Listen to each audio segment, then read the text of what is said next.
From the Library of Congress in Washington, D.C.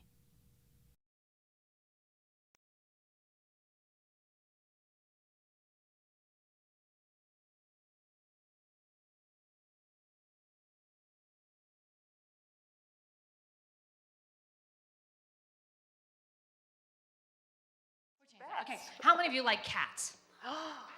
Okay, now we're getting somewhere. Okay, how many of you like chocolate? I knew that one, I'm telling you. How many of you know where California is? Okay. How many of you have ever, okay, this is a really important one.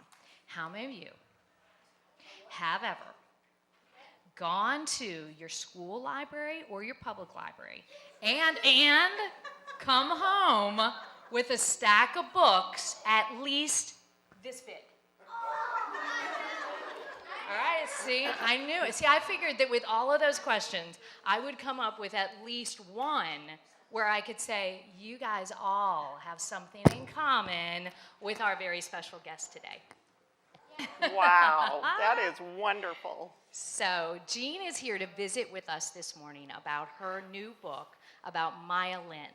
And not only has Jeanne written a book about Maya Lin, but she's also written books about other artists and about animals. So the floor is yours. Great, thank you so much. Appreciate that. That was really fun.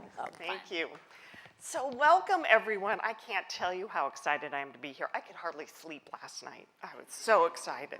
The Library of Congress, that's like the best library. So I live across the country in California, and I flew across last night, and my cat, her name is Allie, she said, will you please be sure to say hello to everyone? So will you please say hello back to Allie when I count to 3 really loudly? Her name's Allie. 1, 2, 3. Hello, Allie. Oh, wonderful. Because she gets a little jealous because most of the time when I'm writing, she's sitting on my lap. So I told her she couldn't be part of the slideshow though.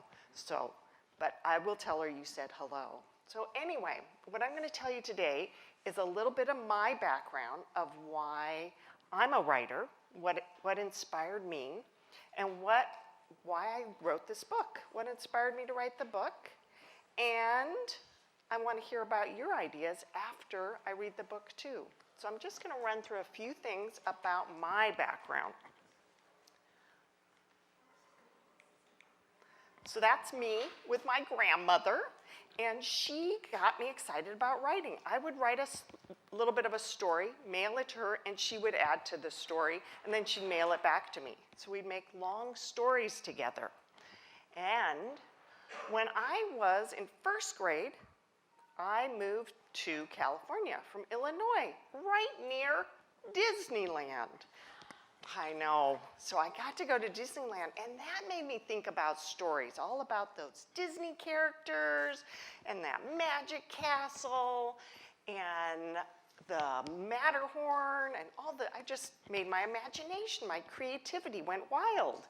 There I am with my mom when I'm there in, I think I was probably 2nd grade then in that photo, looking out at Disneyland. And what I loved, and my mom taught me to love, is everything modern. Raise your hand if you know what modern means. Yes. What do you think modern? It's kind of a wild word, isn't it? Think about it. Do you want to think about it? What do you think? Design. Design, yeah, modern design, yes. I think it means normal. Normal, okay, yeah. I think it means like when you're good. Okay, I love all these ideas. Modern is part of design, and it is sort of normal because it's what's current, what's new ideas. So think modern as like new ideas. So so there's my dad at work, and he had very modern furniture for the time, and that big painting behind him, my mom painted because she loved to paint modern art. So that's where I started learning about modern art. And I went to the Museum of Art in Los Angeles. That was my library that I went to. And as she was saying, I would come home with a big stack of books. And my mom would come home with a big, heavy stack of books because that would be art books. She'd get really big art books. And I'd go to more museums. Well, fast forward to when I was in college. So I was in college in California, over where the Star is, and I read a newspaper article, a press clipping that said someone from across the country, the same age as I was, and her name is, can you say that name? Maya Lin.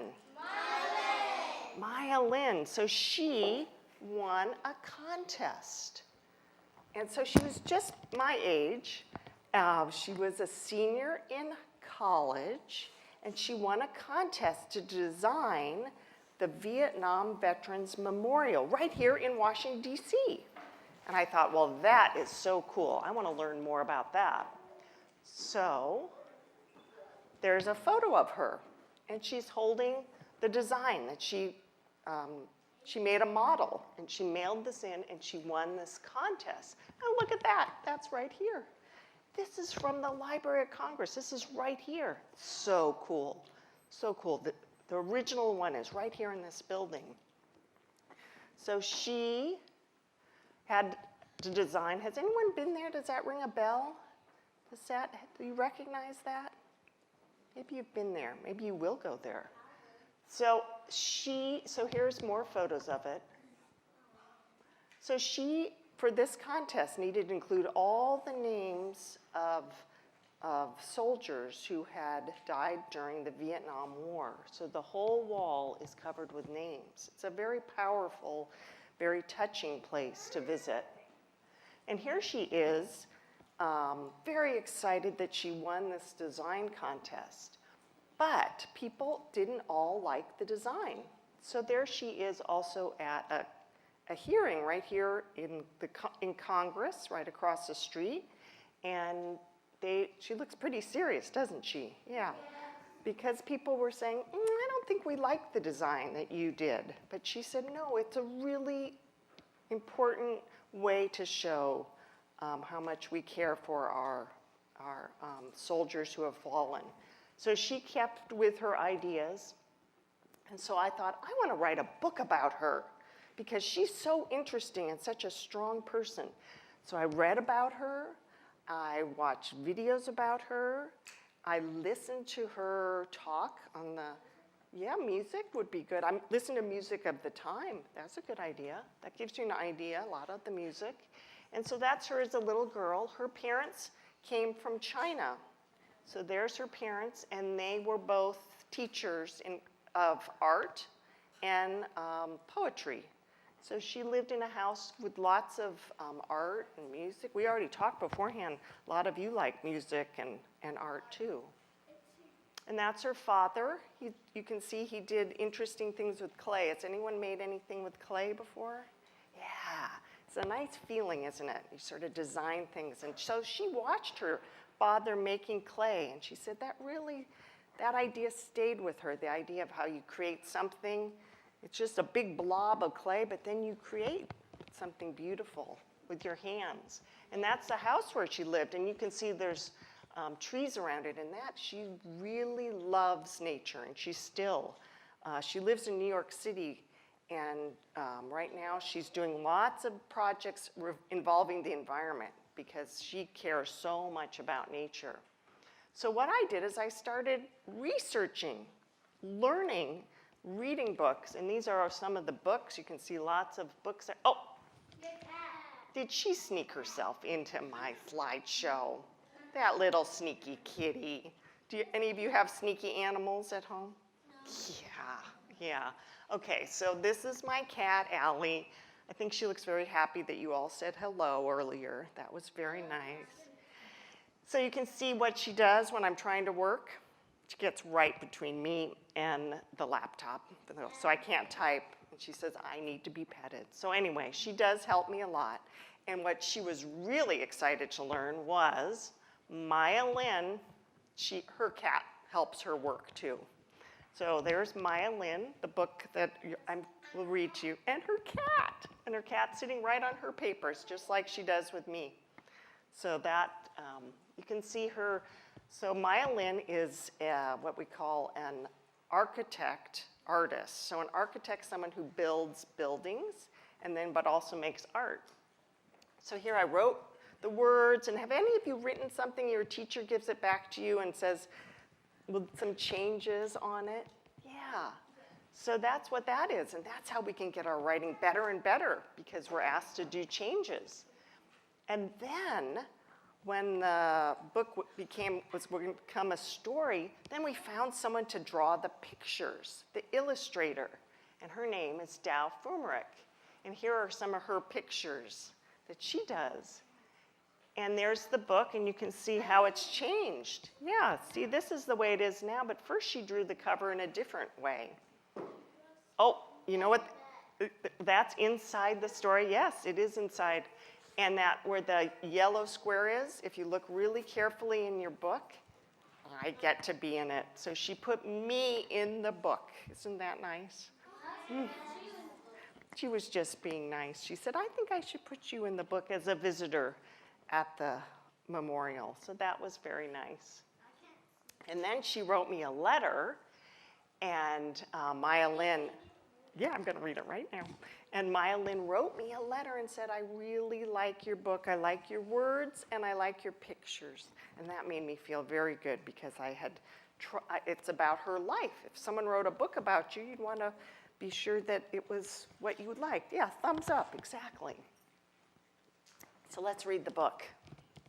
Okay. Okay, Maya Lynn. Say your name again. Thank you. Artist, architect of light and lines, designer of the Vietnam Veterans Memorial. And there's the cover. Inside, and there's her house where she grew up.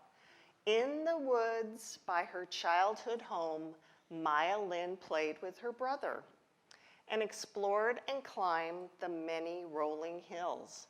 One she named the Lizard's Back. On long walks alone, she searched for birds in the forest. Maya sat still as a statue. Can you sit still as a statue? Hoping to tame rabbits, raccoons, chipmunks, and squirrels. Aw, she was very quiet.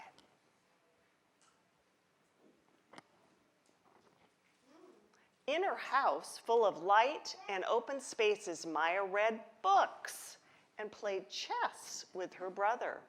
And with paper and scraps, she built tiny towns.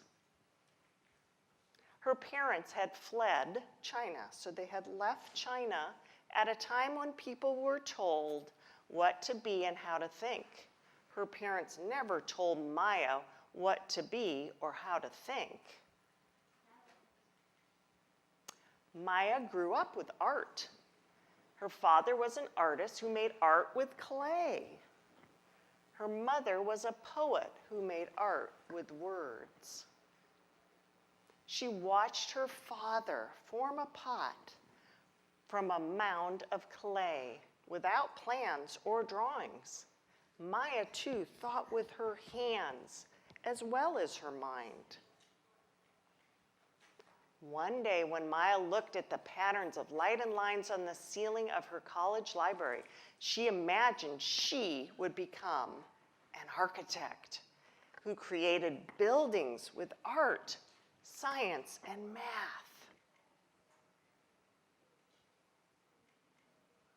While studying overseas, Maya wandered through countries and cities, gazing at buildings of all types, new and old, learning all she could.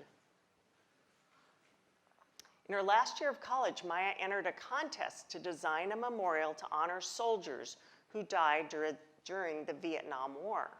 The contest rules said the memorial must blend with a park setting and include the name of every soldier who died fighting or was missing. Almost names. These rules rang true to Maya. She knew the power of names. Maya believed that a name brings back all the memories of a person, more than a photo of a moment in time. In the glow of the autumn sun, Maya walked across a field dotted with trees, the site of the future memorial. Through her camera's eye, she imagined a knife slicing open the earth. And in her mind, she saw the cut in the earth healing over time to a polished edge, covered from top to bottom with names, an edge that reflected sky and grass and the people who visited the memorial.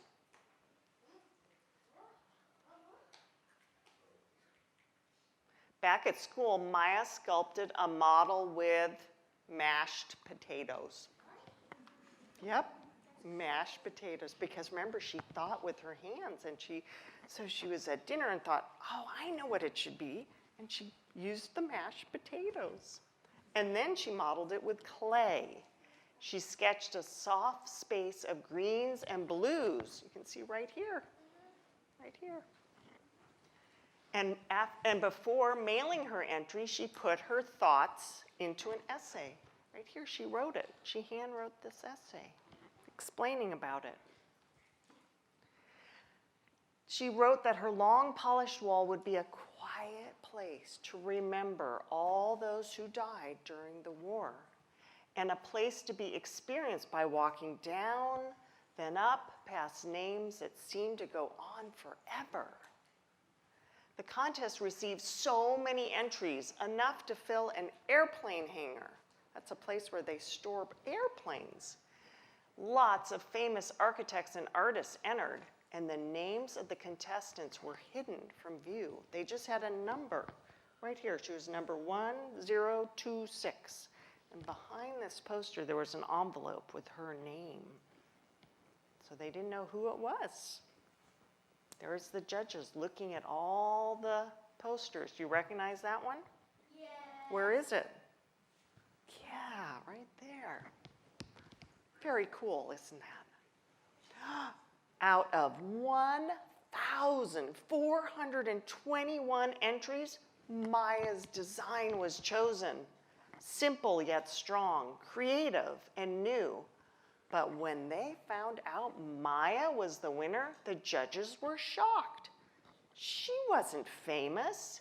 She was a young woman still in school. Maya was as surprised as the judges. All was excitement at first, but then people objected. Some people didn't like it. Some said the design looked like a bat, a boomerang, a black gash of shame. Their angry words stung Maya. For months, public hearings were held, and some people wanted to change the design. Maya was young, but she was brave. She didn't back down. Right. Finally, her design was approved, and Maya worked with a team of architects and engineers who devised plans to excavate the land, to dig it up, and then build the wall. The granite, so the stone, was cut, polished, and engraved, carved with the soldiers' names. The earth was dug up, and Maya watched the panels suspended in space, set in place. And there's the people looking, and she put her violin, putting her hand against the names. The first time Maya visited the finished wall, she searched for the name of the father of a friend. And when she touched the name, she cried, just as she knew others would. Thousands came that Veterans Day to see and touch and remember. Salutes, hands on hearts, honoring, and every day since then, visitors have done the same. And this Saturday is the 35th anniversary of that Veterans Day. So there'll be lots of people here. The Vietnam Veterans Memorial was the first of Maya's many works of art and architecture, memorials, sculptures, structures and spaces inside and out. And each piece is different, but all share Maya's vision. She wants people to be a part of her art. Look, read, walk around, sit by, think about. And just like when she was a child who named a hill do you remember what it was? The lizard's back, Maya names her projects, often words from nature. Names such as sounding stones, topo. Can you say topo? Topo. It's a fun one, isn't it? The wave field, 10 degrees north, and reading a garden. And there she is with her cat. Had to put the cat in there, right? And after naming a piece, the final step in shaping her artwork, Maya Lin, the artist architect, is ready to dream. Think again and create something new. And that's the story of Maya Lin. Thank you.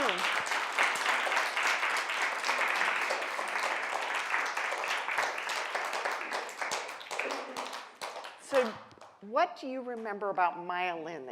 Yes? That she had a cat.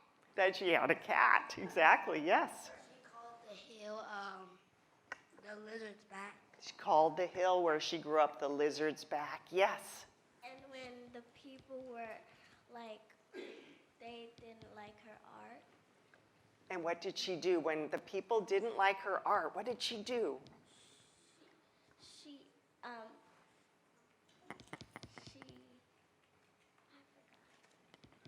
Did she stand up? Was she strong? She was strong, exactly. Good, yes. I remember that when the people didn't like her poster, she stood up and said, "I'm not gonna give up." Wonderful. She said when people didn't like her poster and the design on it, she said, I'm going to stand up. I'm not going to give up. Great. Good remember, yes. That she was in school and they couldn't believe that she was in school and she made that art. Exactly. They couldn't believe it that the winner of the contest was still in school. They couldn't believe that. They were just shocked. Yes. She was so young. Yes. Her whole family loved art. Good remembering. Her whole family loved art. Her mom was a poet. Her dad made art with clay. She grew up around art, and it inspired her. Yes. I think that she had to make that because she was learning about to make it with mashed potato. Exactly. So when she was inspired by she came up with an idea and she said, oh, I need to make it. How shall I make it? And she used her hands and made it out of mashed potatoes. You get to play with the food, right? Yes. When she was surprised that she won the contest of paint. Yes, when she won the contest, she was so surprised, just like the judges. Yes. When she was writing her grandma, she wrote something and then she mailed it to her grandma, and then her grandma wrote some of it, and then her grandma emailed it back. That's lovely. You remember what I did as an author, that I wrote stories and sent it to my grandmother, and then she would add to it and send it back. Yes, and that inspired me. Just like Maya Lin's parents inspired her with the art, I was inspired to do my writing. Right, very nice. Yes. She built the soldiers who died during the war. Very good. She built a memorial. She designed a memorial that honored the soldiers during the Vietnam War who died by having a memorial design that was included all the names, which were 57,000 names, so many people. So she was honoring them. Very nice that you remembered this. Yes. She was watching the architects build a wall. She was an artist-architect who designed what they call it the wall. It's often called the wall because it has, it's the two walls that come together like a long B, and it has the names, and people are, when you walk by it, you walk down and then back up and you're reflected. Your picture is reflected on the names. Yes? She put her hand in the wall to say the names. And that's nice, and she was crying when she put her name against the wall where her friend's father's name was. She cried, just like she knew others would cry. And I cried when I was there too. Yes. So when I was a little kid, my grandmother died. Oh, I'm sorry to hear that. Names are very important as a way of remembering people. That's what she was saying. We think of everything, when you think of your name, or your friend's name, or your family's name, your grandmother, you remember all sorts of things about them. That's why Maya Lin thought the power of the names. So do you have any questions about the book, about writing? Someone had one about the Library of Congress before I came in. Will you share that one? I said, how long has the Library of Congress been here? How long has the Library of Congress been here? I would love to know that answer. I love that question. The Library of Congress has existed since 1800, but this building that you're in, it's a lot younger. It's only been here since the 1890s. It's old. Isn't that neat? Can you say what the Library of Congress? It's the most, to me. Have you guys been here before? No. Okay, well, you're going to love this. So when you go home today, you can tell your parents that, okay, you ready for this? Yes. The Library of Congress is the largest library in the whole world. So when you go home and you say, guess what I did today? And your folks are like, what did you do today? And you say, I went to the world's largest library. And I'm serious. You got to do this because those conversations with your family are the best way for them to tell you about their day and for you to tell them about your day. So you say, so I went to the Library of Congress, the world's largest library today, and I got to meet an author. And they'll say, oh, who was that author? And you'll say, oh, her name is Jeanne Walker-Harvey. And they'll say, oh, tell me about Jeanne Walker-Harvey. And you'll say, well, she wrote this book about Maya Lin. And they'll say, who's Maya Lin? And you guys will tell the whole story, and your parents will look at you, and your grandparents will look at you, and your brothers and sisters will look at you, and your friends and neighbors will look at you like, and they'll be so impressed. How many of you will do that? Yes, I know you all will. Awesome. But there were other questions, I think.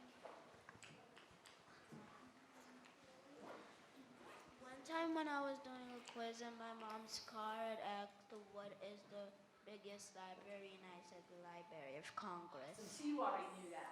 All right. That's great. He already asked someone about the Library of Congress. He knew that. That's great. Yes. Did you have a question? Okay. Okay, we'll come back to you. Does someone else have a question about writing books or? Yes. What book did you write before Oh, which book did I write before Maya Lin? Well, that was one of my animal books. That came out in last year, and it's about a Hawaiian monk seal. Hawaiian monk seal. So it was, she had a fishing hook caught in her mouth. I know, that's gonna hurt a lot, but they were able to take it out and they saved her. So that's a really sweet story. I like animal stories too. I like art and I like animals, just like Maya Lin likes art and nature. So, yes.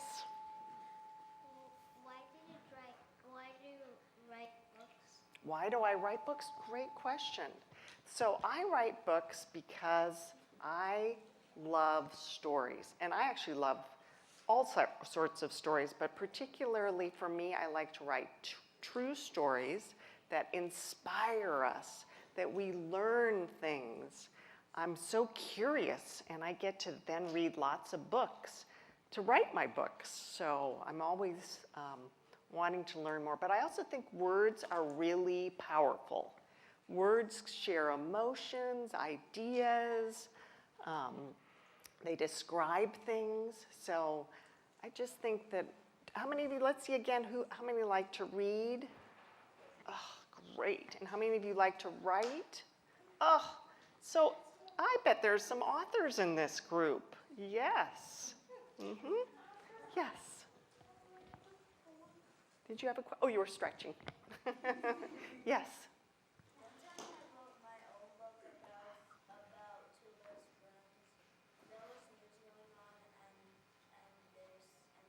There was a robbery,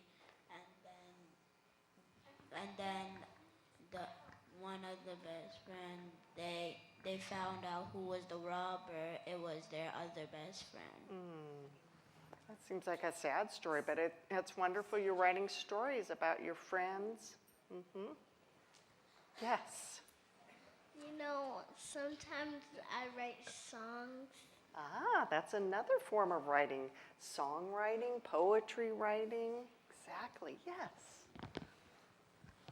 What was your very first book? My very first book was another animal book. And that was called Astro, the Stellar Sea Lion. It's another true story. And he was stranded. He was left all alone as a little tiny pup. And then they rescued him. So that's a sweet story too. Yes? What person book did you like? What kind of book do you like? What kind of books do I like? That's a good question. I like so many types. I just love to read.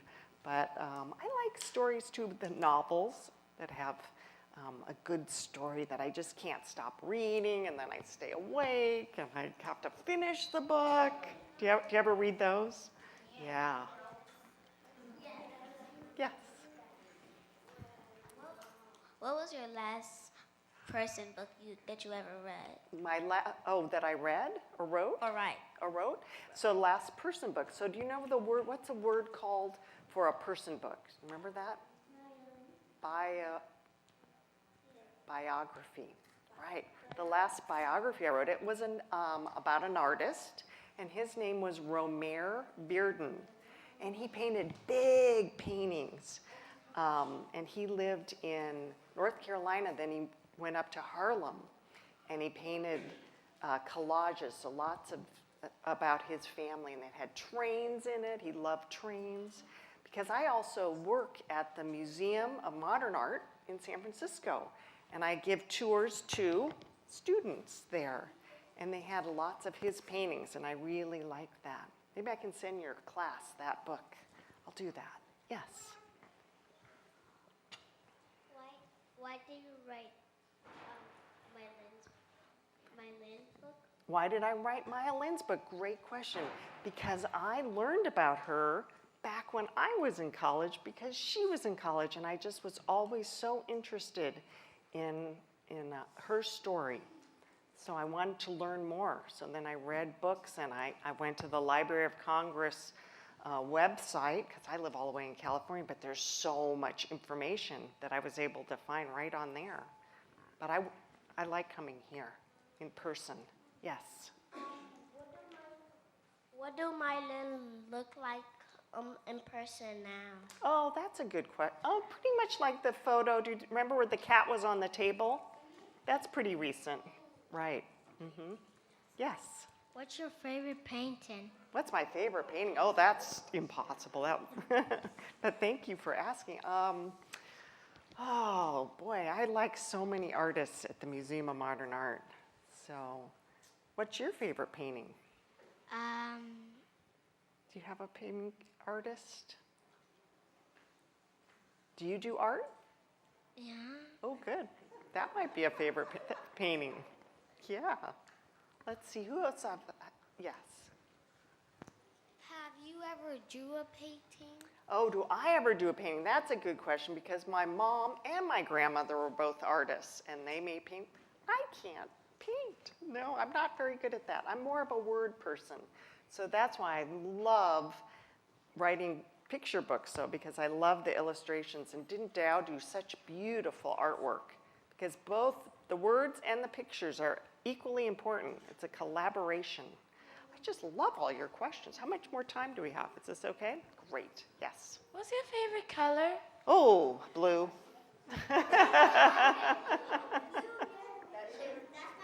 Yeah, oh, that's a nice blue, really nice. Yes. Are you an illustrator or author? And so if I write words, I'm a author. Excellent. Yes. Yes. What's your favorite snack to eat? Oh, that's easy too. Chocolate. Now, if they make blue chocolate, think how happy I'd be. Very happy. What's your favorite number? Oh, I don't know. 23. Yep. Yes. What's your favorite Doritos? Chips. Oh. Classic. Yep.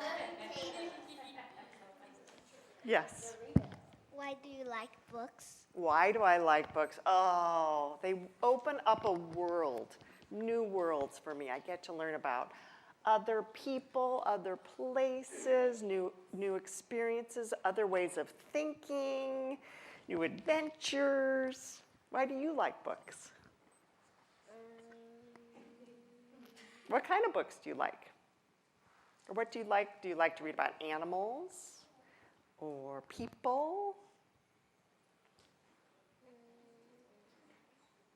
Or all kinds? All kinds. All kinds. Good, good. Yes. Blue is my last name. What is? Blue is my last name. Well, there you go. Blue's your last name? One more question. I don't think I've heard from you. Yes. Do you ever read your own books? Do I ever read my own books? To you, I do. I love that. And you know, because I write picture books that are meant to be read aloud, I read them aloud to my cat a lot. So she hears them all. Thank you all so much for being an amazing audience. I just love seeing all of you. And thank you for bringing them. This has been a presentation of the Library of Congress. Visit us at loc.gov.